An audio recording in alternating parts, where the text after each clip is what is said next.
Everybody has seen a computer. In fact, we use computers every day. But how do they work?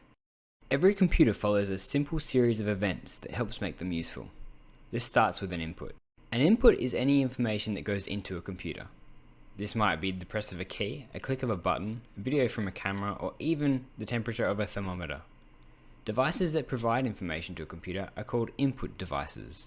Once the computer has received this input, it spends a tiny fraction of a second calculating what this information means and how it will need to respond. This is called processing and is done in the computer system's central processing unit, or CPU. As soon as it finishes working this out, the computer often lets us know by producing an output.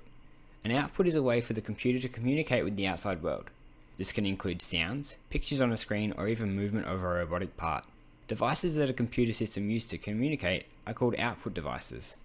You might be thinking, okay, that seems pretty reasonable, but how does a computer know what to do? This is where programming comes into play. All computers use a special set of instructions called programs to help them decide what to do. These can be very simple, like in a calculator, or very complex, like in a supercomputer, and without them, your computer is little more than a brick. The final part of the puzzle is storage.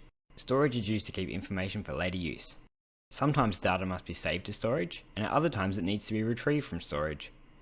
Devices that hold information are called storage devices. In essence, this is how a computer works. But let's look at some examples. Let's say you're video calling a friend. The input to your laptop is the video and audio going through the webcam. The computer then processes the video and audio, breaking it into parts to send to your friend.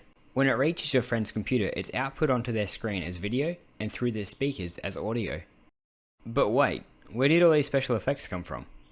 When making the call, you decided to play with the video calling program and add some filters to your video. This means a bit more work for the processor, but it's a lot more fun. The images for the filters are kept on your computer's storage, and are opened as you add them to the stream. As another example, let's look at a calculator. Let's say you press the 2 button on your calculator.